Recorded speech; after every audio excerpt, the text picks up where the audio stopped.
Welcome back to another video, guys. In today's video, I'm going to give you the exact behind-the-scenes breakdown of exactly how we built Marvin Bagley III's clothing brand.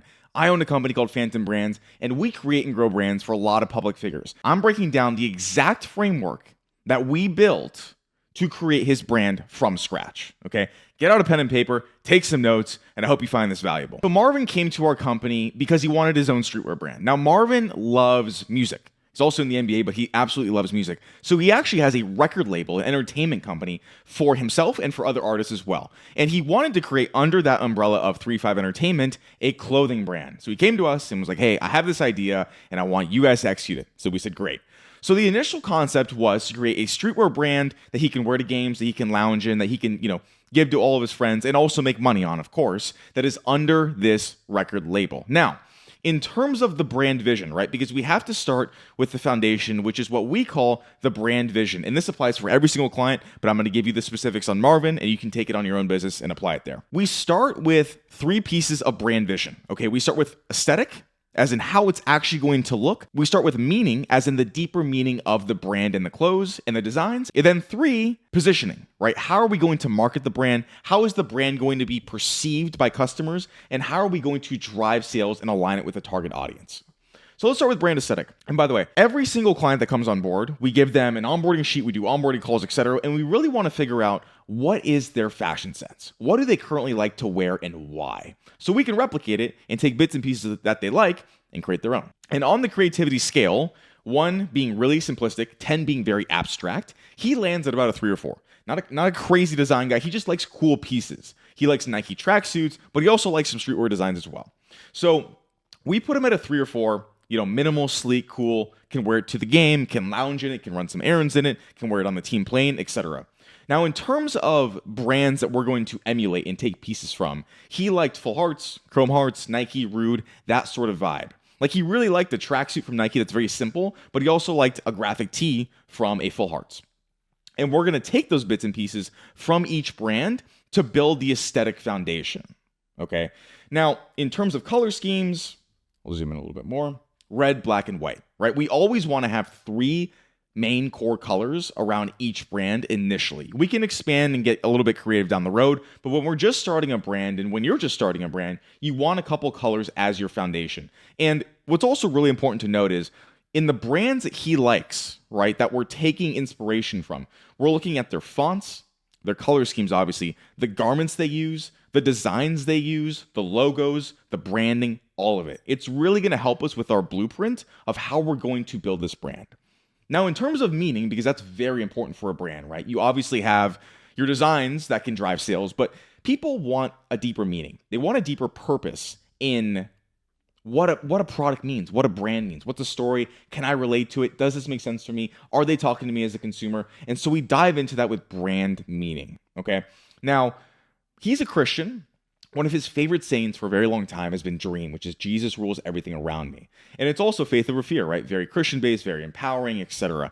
And his record label, right, is also going to apply a lot of meaning into this brand because his record label stands for artist empowerment, right? Going against traditional industry contracts and record labels and giving artists what they actually deserve. So those 2 core factors were really the inspiration of the meaning of what the designs are going to mean, right? And it's our job as the creative directors to take the Christian in him, the dream, the faith over fear, and translate it into designs that are very Full Hearts, Chrome Hearts, Nike, okay? With that 3 out of 4 in mind. Hope you're following me. I know I'm going fast, but I hope you're following. Now, let's talk about positioning, right? Because now that we understand what it's going to mean and how it's going to look, we also need to determine how are we going to position this in the marketplace in order to sell and be relatable to consumers, who we're going to target, etc. So we want to talk about price, right? Price is super important in terms of perceived value and positioning. And for this brand, we want it to be like mid, upper priced, nothing designer, but definitely above fast fashion. We also wanted to then curate the experience of marketing, right? And that's going to be limited pieces. That's going to be not overdone, scarcity, right? And driving that emotional status that comes with a brand like this. Every brand is going to be positioned differently, depending on if you want to position it towards upper luxury, fast fashion, athleisure. You're going to be positioning a brand in different ways, and that's ultimately going to affect how you're priced, how you market, how much inventory you're holding, et cetera, et cetera. Now, once we have those three key components done, positioning, meaning, and aesthetic, that is the vision and the foundation of the brand, right? And obviously with positioning as well, you really need a good understanding of your target audience to reverse engineer that positioning, just to know. Now, let's look at production and design creation, right? Because now that we have the foundation of the brand, now let's make some stuff. Let's make some garments. So, zoom in over here.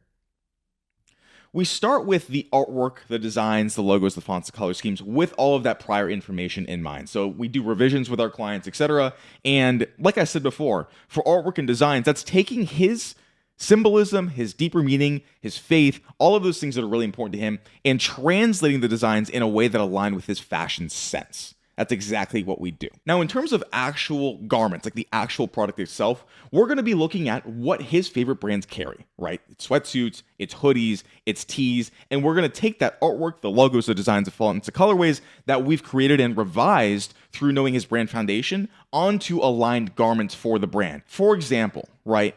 Look at our brand positioning. It's middle upper priced, it's status, it's streetwear. We wouldn't want to carry garments that Fashion Nova carry, right? Because that's fast fashion. We wouldn't want to carry garments that Lululemon's carrying because that's athleisure. We wouldn't want to carry garments that are incredible leather jackets. That's luxury, right? So having just congruency and alignment with what we're designing and what it's going on so it relates to the target audience we are targeting, okay? Heavy fabrics, relaxed fits, etc. Now, also in the creation process is our packaging, our labeling, and our branding. Because what's very important with a clothing brand or any direct-to-consumer brand is the unboxing and the post-purchase experience. We really want to understand who our demographic is and what is going to create that emotional connection and relatability and influence via packaging, via the opening experience. How is it going to feel when they open the product, wear the product, wear the product, right? And so we look at packaging, we look at labeling, we look at the tape, the tissue paper, the notes that we're going to put in, the messaging in the notes, the messaging on the hang tags, what kind of labeling are we going to do on the garment? All of these things need to be congruent with our foundation that we talked about prior. Okay. Now we're going to, and by the way, pause this at any time you want, take some notes. I know it's a lot of information, but this is ultimately a framework that you can use to get from 0 to 1 in your own brand. So I hope you find this valuable. Now that we have all production done, we're going to go into content creation and branding, right? So this is going to include, right over here, actual studios that we rent, right? We want the atmosphere and the environment that we're shooting in to be aligned with our demographic, our brand positioning, etc. We want the models to be relatable, right? We don't want the models to be people that our target audience can't see themselves either hanging out with or being like, right? We want it to be relatable. And we want to create that emotional environment in all of our pictures in terms of our lighting, in terms of our messaging, text on screen, etc. Right? And then we also want to look at the actual deliverable in terms of types of content. So every brand, every ecom brand is going to have different content to some degree, depending on who they're targeting, what their brand means, what their product is, how they're going to market, right? For us, when we're driving status, that's going to be videos with certain editing styles. Like I would not edit a slow moving or melancholy cinematic type video for a workout apparel brand, right? It's going to be fast. It's going to be working out. It's going to be cuts. It's going to be them doing things because working out is fast moving. It's fast action. Nobody thinks about working out and thinks slow and relaxed. It's hard and aggressive, right? So the edits, the text on screen, the product stills, the products by itself, the white backdrop images of the models, all of those things need to be brand aligned. BTS is very important as well for telling a story that's behind the scenes, just to give them more of a relatability and make them have more trust in the brand. And we also want to be storytelling, right? We want to be telling the story of the emotion we want to create. Your consumer wants to use a product that is going to reinforce their identity and help them be a more polished, right? A more ascended version of themselves. Nobody wants to buy a product, no matter what niche, no matter what industry, none of that, that is going to decrease their status, decrease their worth, decrease their identity.